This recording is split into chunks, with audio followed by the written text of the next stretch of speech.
This audio reading is taken from the book We Endeavour by Charles Spurgeon. Our selected reading is entitled David and the Temple, 1 Chronicle 22, verse 14. The building of the temple is an admirable type of the building of the church of God. If you are workers for the Lord, if your hearts are right with God, I think that I shall be able to say some things that will encourage you to work on, even if you should not for a time see any immediate results from your work. There were many who helped to build the temple, David gathering the materials, Solomon, the master mason, by whose name the temple would afterwards be called, the princes helping him in the great work. Strangers, foreigners, and aliens who dwelt throughout Israel and Judah, these all took their share, and even the Tyrians and Zidonians had a part in the work. There are many servants of God whose names are little known, who, nevertheless, are doing a work that is essential to the building up of the church of God. I have known many such who have never lived to realize any great success. Their names have never been written upon any great temples that have been built. But nevertheless, they have worthily done their part, even as David did. David gathered the materials. Many a man collects people together, and yet he has not the fashioning of them. He is the founder of a Christian congregation, but he does not live to see many conversions.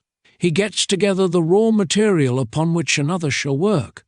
He ploughs and he sows, but it wants another man to come and water the seed, and perhaps another to gather in the harvest.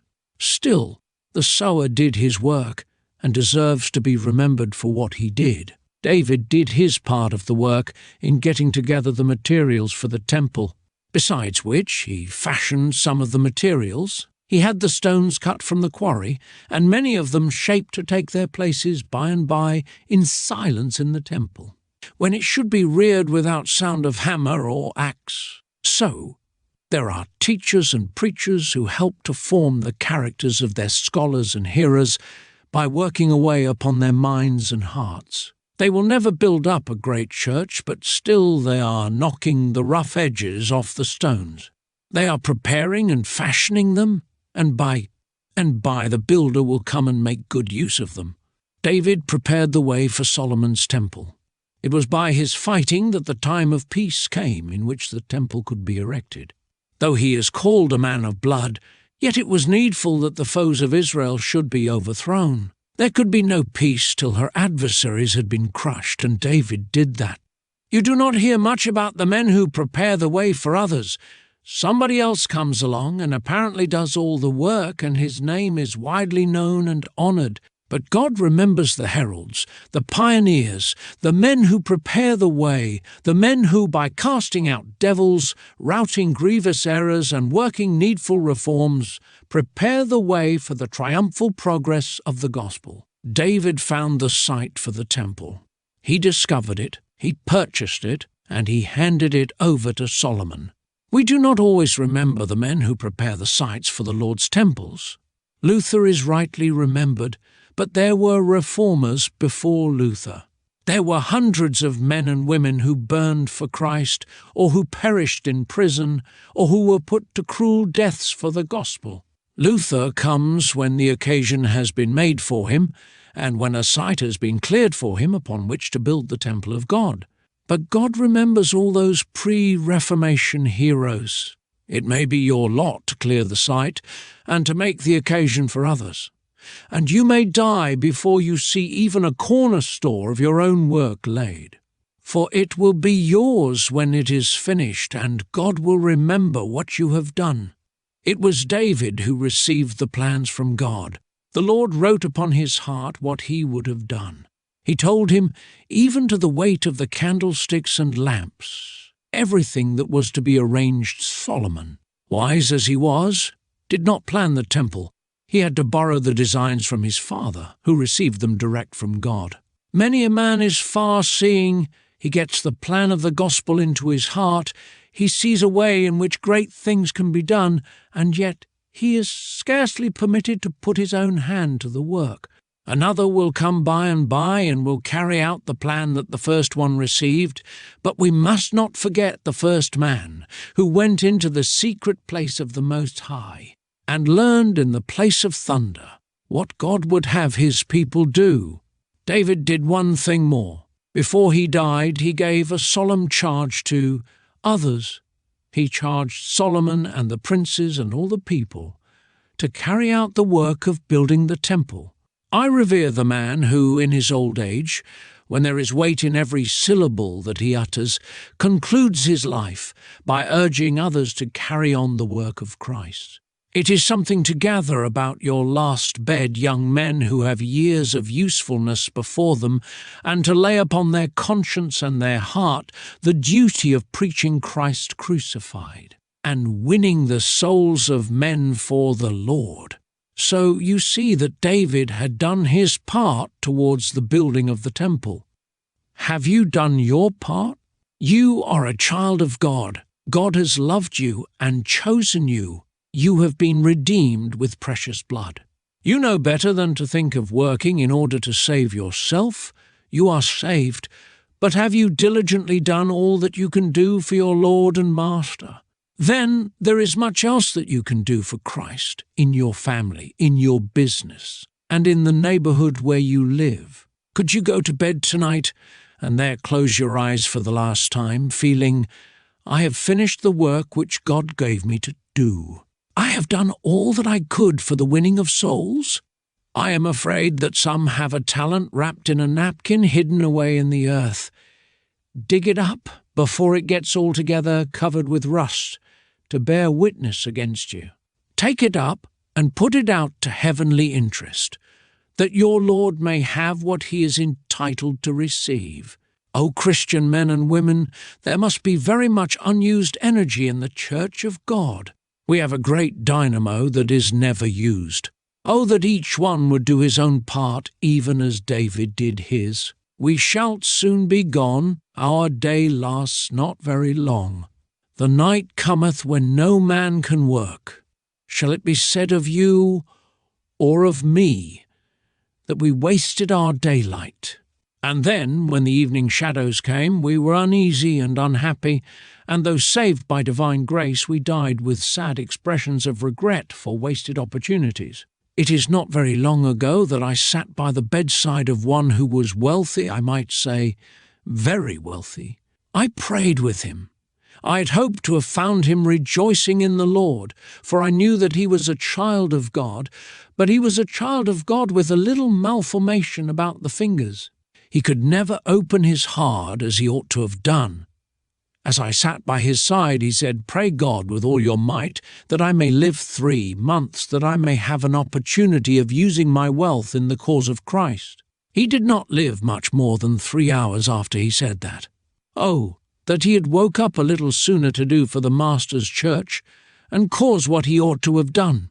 Then he would not have had that regret to trouble him in his last hours. He knew the value of the precious blood, and he was resting in it. And I had great joy in knowing that all his hope and all his trust were in his Lord, and he was saved, but it was with a great deal of regret and trembling. I would spare any of you who have wealth such trouble on your dying bed. If there is a young man who has the ability to preach the gospel or to be doing something for Christ and he is doing nothing, I am sure that it will be a pain to him one of these days. When conscience is thoroughly aroused and his heart is getting nearer to God than it has been, he will bitterly regret that he did not avail himself of every occasion to talk of Christ and seek to bring souls to him. David had done his part in trouble.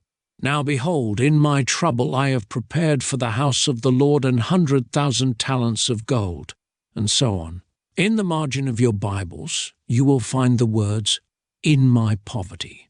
It is strange that David should talk about poverty when his gifts amounted to many millions of pounds. David thought little of what he had prepared. He calls it poverty, I think, because it is the way of the saints to count anything that they do for God to be very little. The most generous men in the world think the least of what they give to God's cause. David, with his millions that he gives, says, "In my poverty I have prepared for the house of the Lord." As he looked at the gold and silver, he said to himself, "What is all this to God? And the brass and the iron that could not be reckoned, it was so much and so costly." He thought it was all nothing to Jehovah, who fills heaven and earth, whose grandeur and glory are altogether unspeakable. If you have done the most that you can for God, you will sit down and weep that you cannot do 10 times as much. You that do little for the Lord will be like a hen with one chick. You will think a great deal of it. But if you have a great number of works and you are doing much for Christ, you will wish that you could do 100 times as much. Some Christians want to have all sunshiny weather, and the birds must sing all day and all night to please them. If they receive a rebuke, or somebody seems a little cold to them, they will do no more.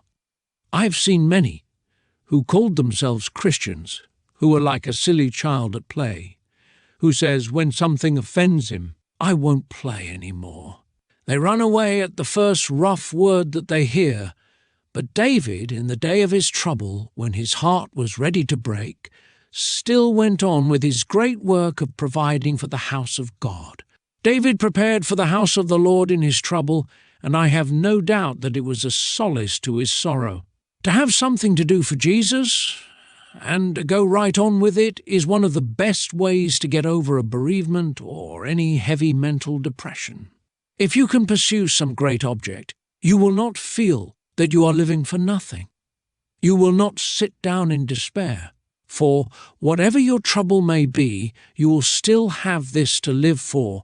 I want to help in building the church of God, and I will do my part in it, whatever happens to me.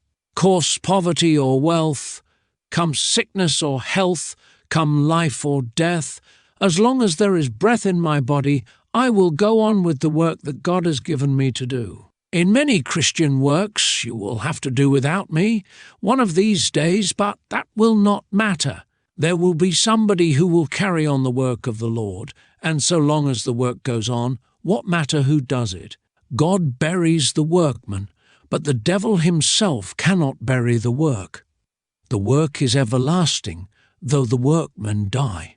We pass away, as star by star grows dim, but the eternal light is never fading.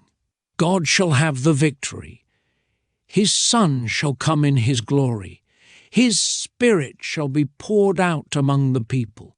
And though it be neither this man, nor that, nor the other, God will find the man to the world's end who will carry on his cause, and give to him the glory.